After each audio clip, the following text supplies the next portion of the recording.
Hi everyone, I am presenting our paper titled A Proposed Material Passport Ontology to Enable Circularity for Industrialized Construction.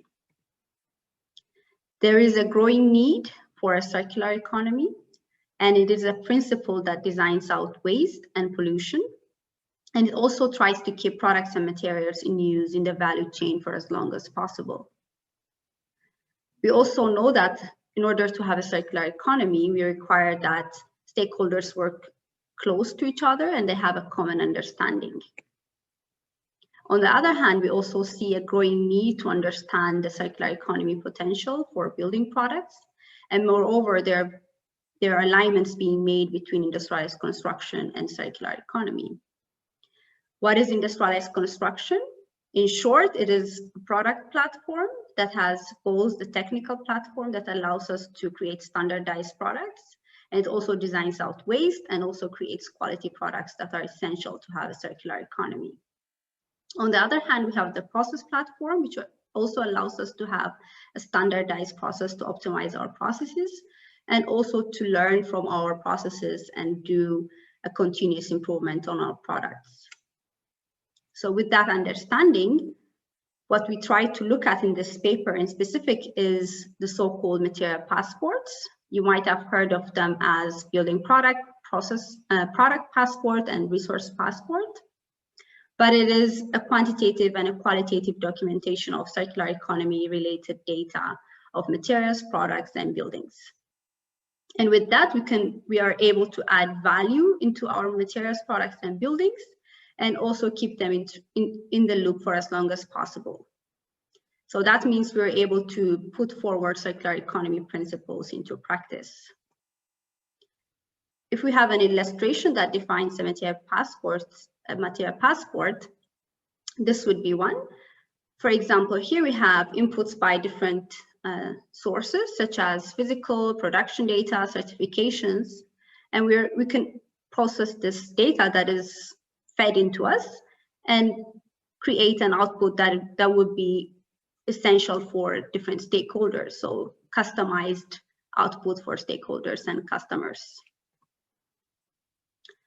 There have been already lots of works to define material passport, to really identify what constitutes a material passport, and prominent works such as the BAMB, buildings as material banks, Medaster, 3XN architects could be mentioned as few. But in general, there is still a lack of understanding of what is a material passport and how should we be generating a material passport. In parallel, we also see there are several movements on creating more semantic web technology and linked data that allows us for efficient integration and accessibility of different domain data, which is also in alignment with material passports characteristics. And at the center of it is also ontologies that are vital part to represent knowledge, integrate information, and reason. There have been already several works that try to develop ontologies for building products, but there are only a few that are looking at in specific circular economy, material passport, and industrialized construction.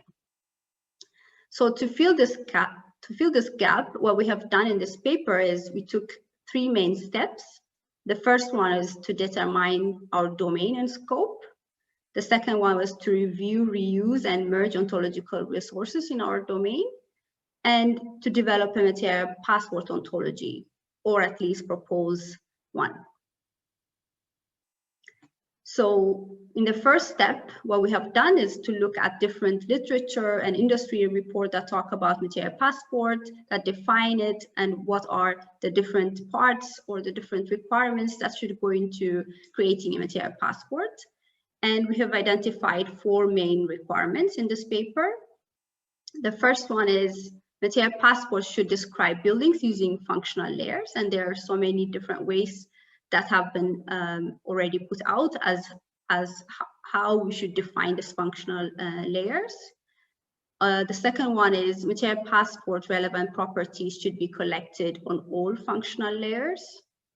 The third one, the material passport should associate properties and functional layers with building life cycle phases. So this would be done because different properties could be aligned with different building life cycle phases, but also because these properties could change over time. The fourth one is the material passport should identify the actors that generate material passport data and how they interact with it during the life cycle phases.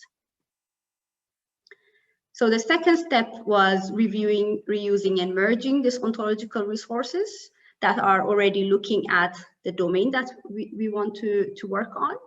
And here we have some of them that we have looked at in this paper. I think the building topology ontology is also prominent work that is well aligned with our first requirement, which is they should describe, material passports should describe functional layers. And the both ontology is a minimal expression of building components and their relationships. Another example I want to give here is the circular exchange ontology, the CEO, and the CAMO ontology that describe actors, activities, and reference, which are the resources that actors may use during these activities. And this one is well aligned with already our work in this paper, and 3 of the requirements are met with this ontology. But of course, there are some remaining things that were not fully aligned with this paper, in specific that the actors were not relevant to industrialized construction companies, or the missing requirement, which is to describe functional layers. After reviewing these ontological resources, we propose a material passport ontology. The first class that we have in our ontology is functional layer, as I mentioned before. Here we have 6 of them: building, story, module, component, product, and material. Some of them are already existing in several other ontologies, so we reuse those, and some of them we introduced because they were not existing in many, in some of the ontologies that we have reviewed.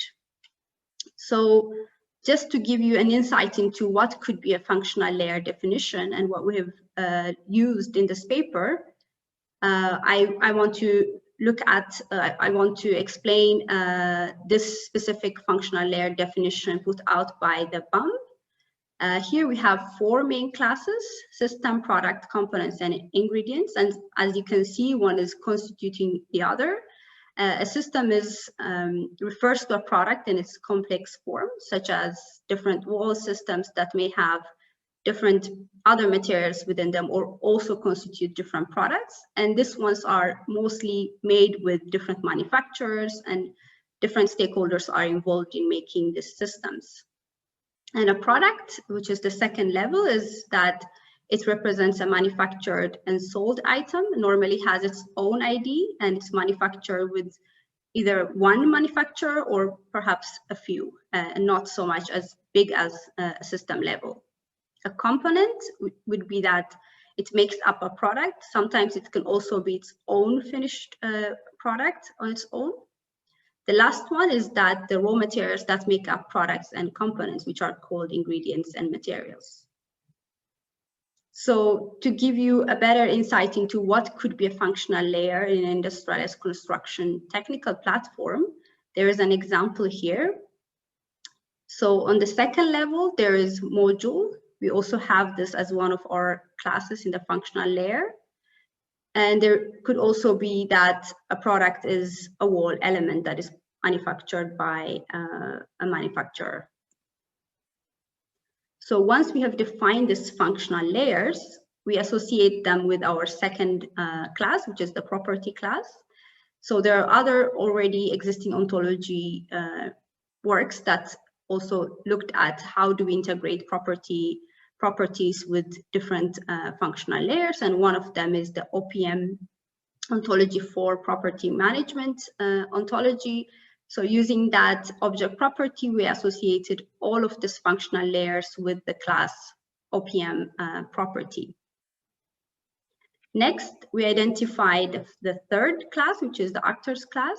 Here we have different actors that are involved in an industrialized construction value chain, such as the architect, the supplier, logistics manager, and so on. We also added some actors that may be involved in the maintenance or end of life life cycles. We also have some object properties such as MPO field by to look at who has entered this data, when have they entered this data, and also associated this actors class or properties class with the life cycle phase class to identify which properties are belonging to which life cycle phase, or LCP as we call them here.